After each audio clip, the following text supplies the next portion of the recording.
Hi, good afternoon, folks. Um, I'm doing this video on Guyana, and I got the idea from the Pilgrims on Tourism Guyana. And I don't know why I never thought about doing an actual video that I can put on Facebook that details my visits to Guyana. But they gave me the idea, and I decided I've done videos on Guyana, but I happen to have those on YouTube. But I never did one like this, where I'm just speaking to people on Facebook and giving my reviews about Guyana, like I said earlier. I need to mention some things up front. First of all, I'm sitting outside, I'm washing some clothes down the street. Yes, we guys can wash clothing also. And I'm here in front of, believe it or not, my old elementary school here in New York City. A school that I went to for third grade, fourth grade, and part of fifth grade. I am not from New York City. And let me just mention some things off the top. I am actually from the U.S. Virgin Islands, St. Thomas to be specific. For those of you who are watching who may not know where this is, it's next to the British Virgin Islands. But I'm specifically from St. Thomas. I was raised on the island of St. Kitts. That is where my father is from. And my mother is next door from the island of Nevis. I was also married to a Jamaican for quite some time. So I do have a lot of knowledge about the island of Jamaica, which I've traveled to that island probably about, I want to say more than 15 times, probably closer to 20 times. So I'm saying all of that because it's all going to be included in what I'm going to talk about in regards to Guyana. Now, what is the connection I have to Guyana? Well, first off, I'll get to that in a minute. So let me tell you how this all started. A Jamaican friend of mine and I wanted to start a Facebook page. And he said to me, how you doing, sir? And he said to me,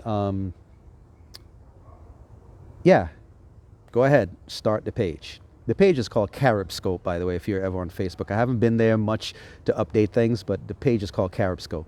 So anyway, I started the page.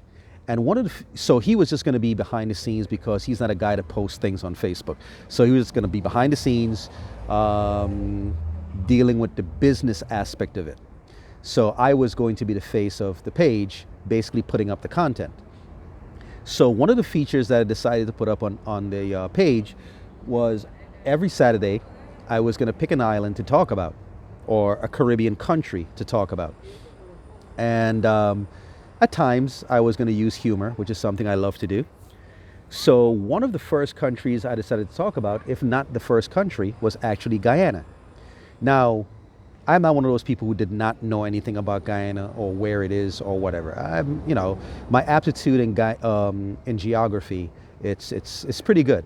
Geography was one of the things I excelled at school. So I knew where Guyana was. And I knew a little bit about Guyana because I've always believed that you should always know a little something about each country in the world if you can, or at least the regions of the world, or at least know where a country is. So I was familiar with Guyana. Of course, I also was a little boy when the whole Jim Jones tragedy took place, but that's not what I know Guyana for. But of course, it's a part of the unfortunate history that happened down there.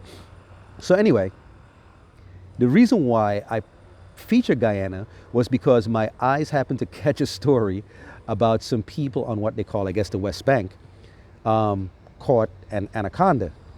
And they're standing on both sides of the street holding the snake. So I came to the page and I was like, this is the reason why I'm not going to go to a place like Guyana. Not me. I'm not going down there to encounter no big, gigantic snakes like that. No, no, no, no, no, no, no, no. So in my mind, I knew Guyana was a part of a rainforest. I knew that 80% of the country, some people say 90, but 80% of the country was covered by virgin forest. So I said, not me. So I had this impression that as people got up in Georgetown and went to work, they would pass a jaguar walking across the street.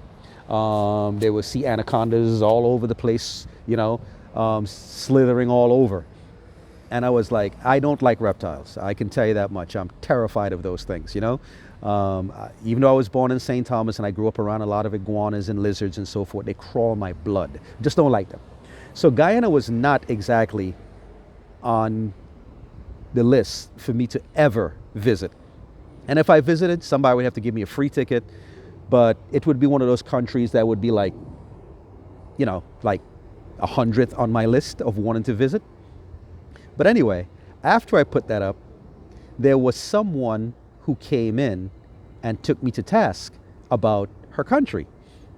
And she started to tell me all these things. Oh, Guyana is not like that. And no, I've lived in Georgetown and I've never encountered this and I've never encountered that. And she just took me to task. It was all in fun, basically. So she said, oh no, you should come down to Guyana. You should come and visit Guyana. My mother works for the tourism board and she will show you around and she will, and you will see Guyana is not like what you think it is. So we laughed, joked about it, and put it aside. Didn't really think much of it. I was just like, yeah, okay, I know I'm not going down there. Anyway, that same individual who took me to task turned out to have been a friend of my Jamaican partner.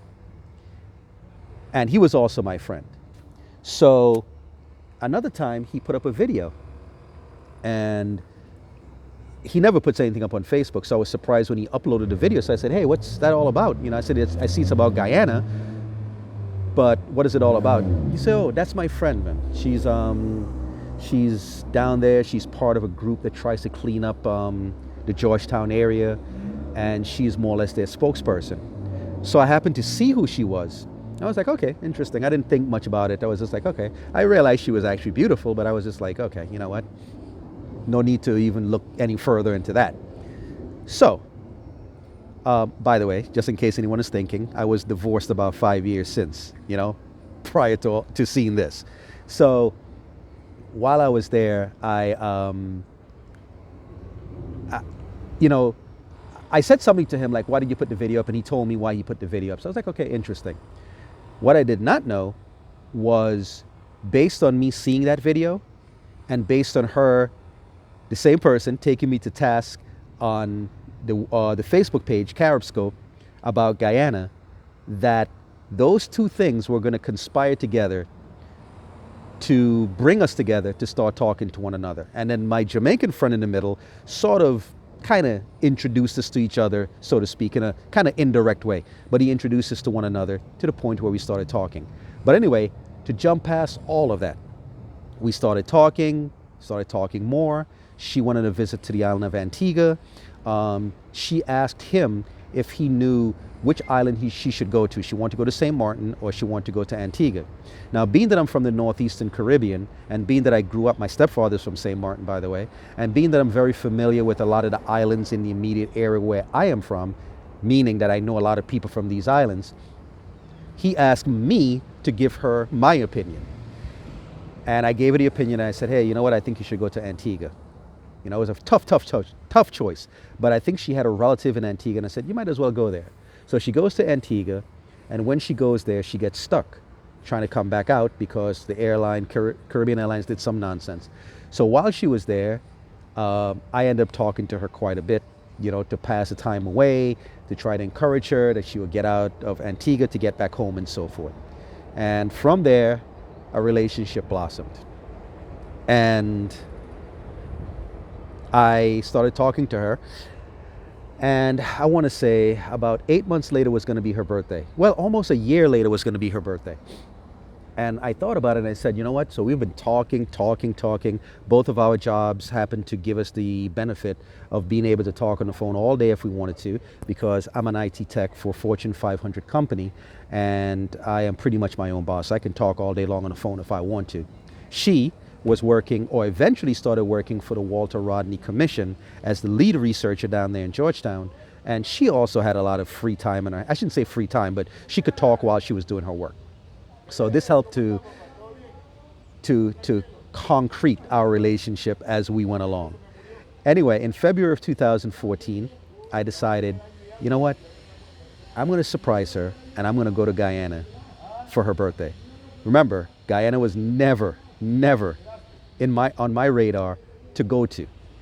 But I said, you know what, I think I'm gonna go down there and I'm gonna go visit her. Now, it wasn't a surprise like where I just totally showed up, but I surprised her by telling her I was gonna come down for her birthday.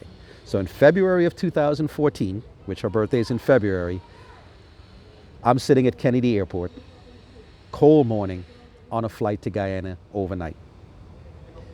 This was going to be the longest flight of my life. Now I've flown from New York City down to Las Vegas and Texas and so forth, but this is going to be the longest flight of my life. So I took off, landed in Guyana in the morning, direct flight. I think it was 5 hours and 45 minutes or something along that line. I landed. So here I am meeting this woman for the first time in my life. And I met her and we hit it off right off the top. And we went home, and she lived near the UG area.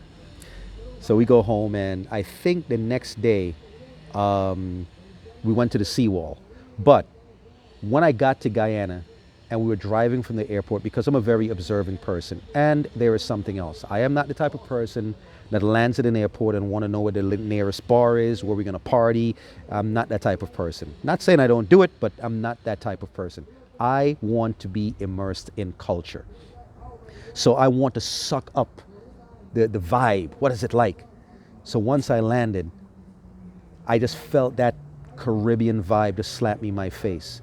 The Caribbean vibe that I grew up with in St. Kitts, in rural St. Kitts.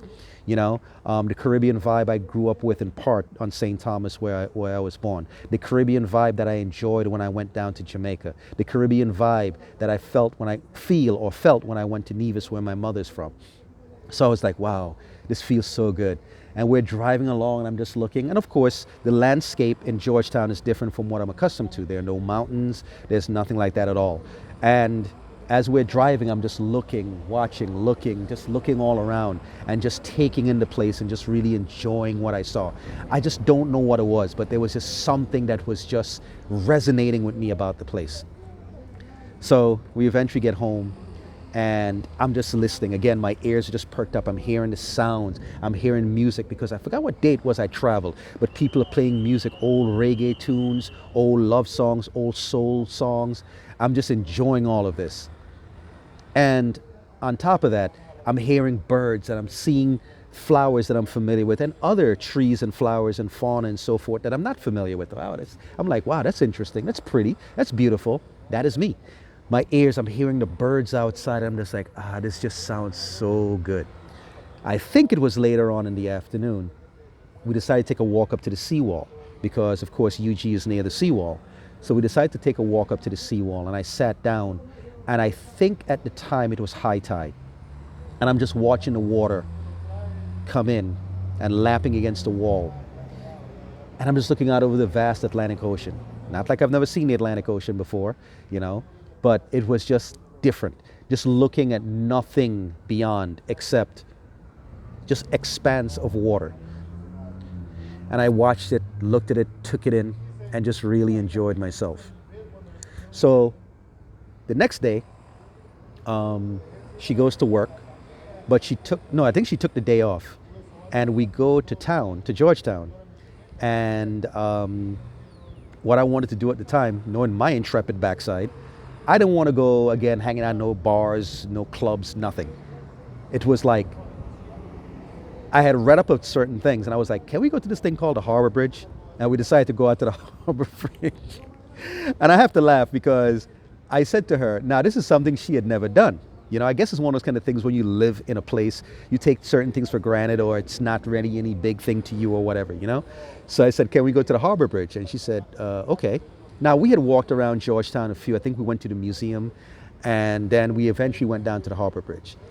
Now, when I said we were going to go to the Harbor Bridge, I didn't want to go driving across.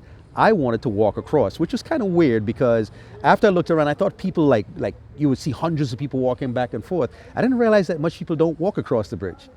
So we go walking. I said, before we go walking, I said, how long is a walk across the bridge? She said, about 10 minutes. I was like, okay. So she gave me a Caribbean 10 minutes. When we got off the minibus at the bridge and we started walking, I looked and I was like, that's not a 10-minute walk. But anyway, we ended up walking all the way across the bridge. Did a couple of videos and everything. And I'm looking down at this river, the Demerara River. Now, I've flown over the Mississippi River, but I've never seen it up close. So the Demerara River was actually the largest river that I had ever seen up close. So I'm like looking at this water. I'm just like, interesting. This is really fascinating. Again, this is me. Other people may not notice things like this, or those type of things may not be of interest to them. So I'm looking down and I'm just thinking to myself, wow, this is amazing. So we walked all the way to the other side, over to the West Bank. And when we got on the other side, we decided to catch a minibus and come on back.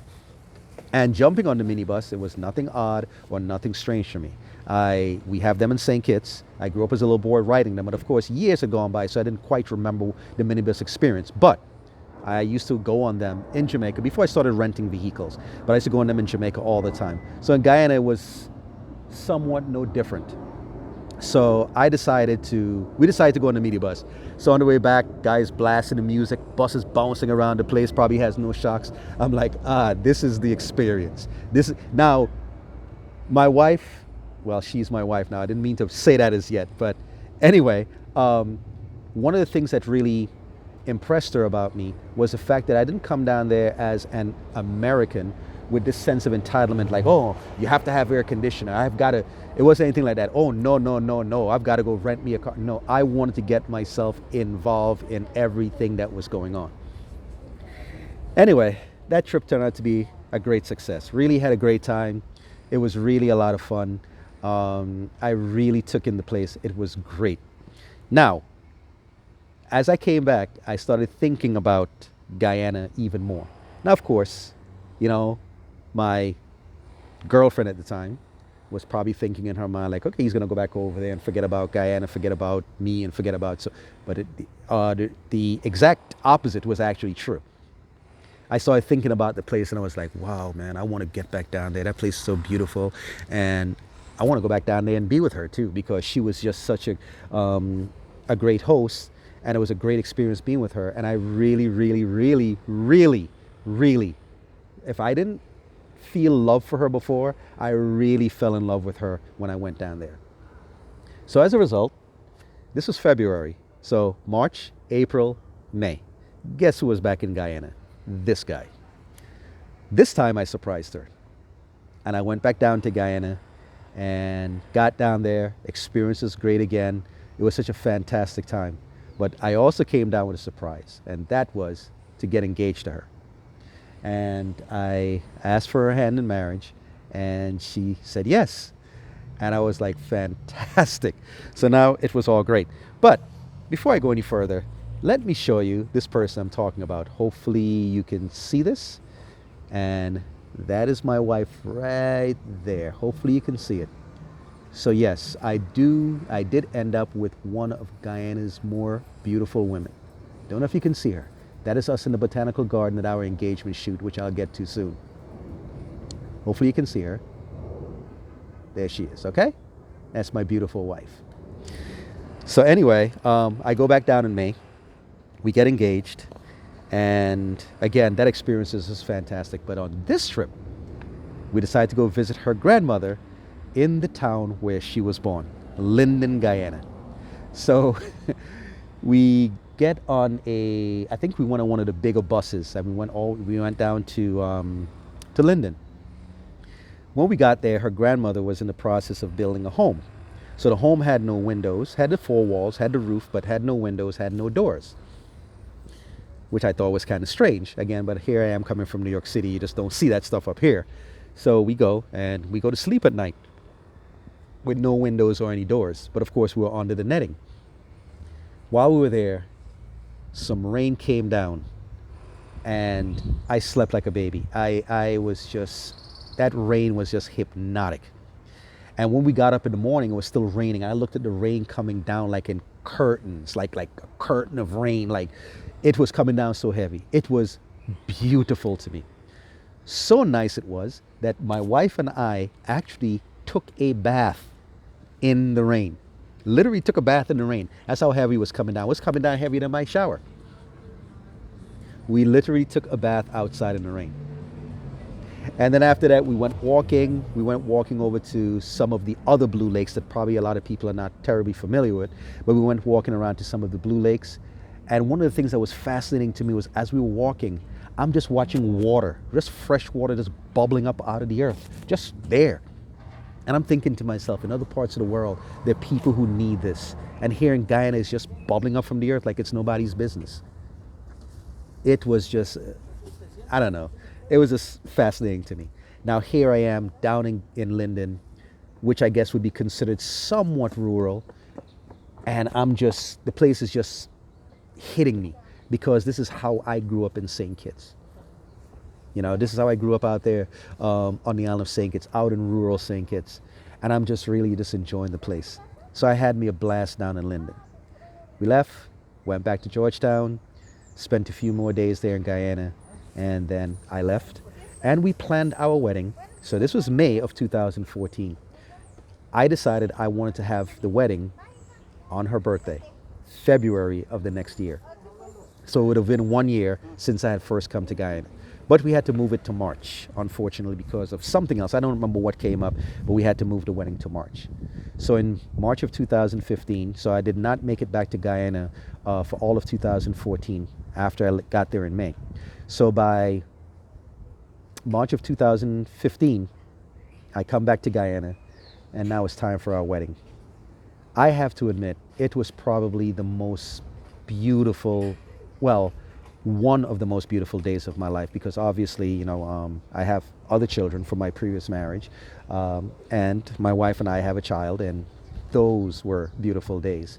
But getting married on that day was such a special and magical day for me. We got married at the Promenade Gardens, so we did not get married in a church. We got married at the Promenade Gardens. Now, Guyana is a place that's known to rain a lot, but it did not rain at all. It was a perfectly beautiful, just blue skies, a couple of white clouds in the sky. And not only that, because I guess it was March, it was not as hot as it can possibly be. So it was not as hot, but the day turned out to be magnificent. And then we held our reception at the Pegasus Hotel, and they had just renovated the Pegasus Hotel. So we were like one of the first wedding parties there sorry, something is here distracted me. We were one of the first wedding parties there after they did the renovation. It turned out to be so beautiful. I still look at the pictures today and said to myself, I can't believe how we pulled it off in basically such a short time and how beautiful it turned out to be. And of course, my wife was just the star of the day, just such a beautiful woman. Of course, she's not the type of person who's doing a lot of makeup and so forth. So when she had on the makeup and everything, I didn't even realize that was my wife, how beautiful she was, because she already has the features. So these things were just basically enhanced, and I was just like, wow, she has all those eyebrows, she has all those eyelashes, she has all that hair. So it was really fascinating to me. So we got married in March of 2015. I spent 2 weeks in Guyana. We had a great time. Really, really enjoyed myself. And after that, after our wedding, I had to come back over. I had to leave her there because, well, I guess you guys would know why. I had to leave her there. But we continued talking, kept things going, kept the flames going, kept the fires going and everything. So I realized that the following year was when we were going to have to go to that embassy. And I said, you know what, I can't wait that long. I've got to go see her before that. So in November of 2015, I went back to Guyana again. So this is what, trip number 4? Yeah, trip number 4. By the way, if I didn't tell you, I ended up going to Guyana 7 times in total. And I'm probably not going to say all of that in this video right now. So there's probably going to be a part 2. Anyway, I go to Guyana in November of 2015. And when I went down there, this time around, we went to Bartica. If I didn't believe that I had such great experiences in Guyana before, Bartica just added more to the experience, more to the excitement, more to the legacy of Guyana in my mind. So we drive to Bartica, and I'm sure I'm not telling you guys anything that you don't know, unless you're not from that part of Guyana. So we drive from Georgetown to Bartica. Again, I'm just looking at everything. My head is just going left, right. Maybe your left, maybe my right, however. And I'm just looking and just passing the rice fields, watching the people on the side of the street. It was just so exciting. So we get on the speedboat, and I'm looking at this vast river. Now I thought the Demerara River was big. I'm looking over and I'm like, where's the other side? You know? And I'm just looking at this vast, great river, the Essequibo River, obviously. So we get on the mini boat, the speedboat, and we start going. And of course, that was getting a little accustomed to, because I didn't realize, I forgot that the water is apparently not that deep, and you have to go over banks, and of course it could be low tide, so the boat is going up in the air and slamming on the ground on probably some of the sandbanks beneath the water. And I'm just like, wow. But as I'm going, you know, the sky gets dark, the rain started coming down. Again, these were all parts of the experiences that just took me in, that just drew me in.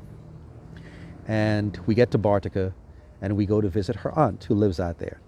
And we go to this part in Bartica, literally right on the river's edge, but it's on the side of the river, the Essequibo River, where it meets the Mazaruni River, which of course also meets the Cuyuni River around the corner. And me again, I take these things in. I'm just sitting there just watching this river, just watching the river. And I'm just fascinated by what I see. It's water. You know, I know, and people are gonna be like, what's the big deal? I see it every single day. What's the big deal? But just watching that river, and also because by that time I had learned about the history of Guyana, at least I should say I learned more about the history of Guyana, and realizing that that's the river the Dutch came up. And they went around the corner and built their fort on Kike Overall on the Mazaruni River. And I'm sitting there thinking to myself, wow, just imagine 500 years ago what was going on right here.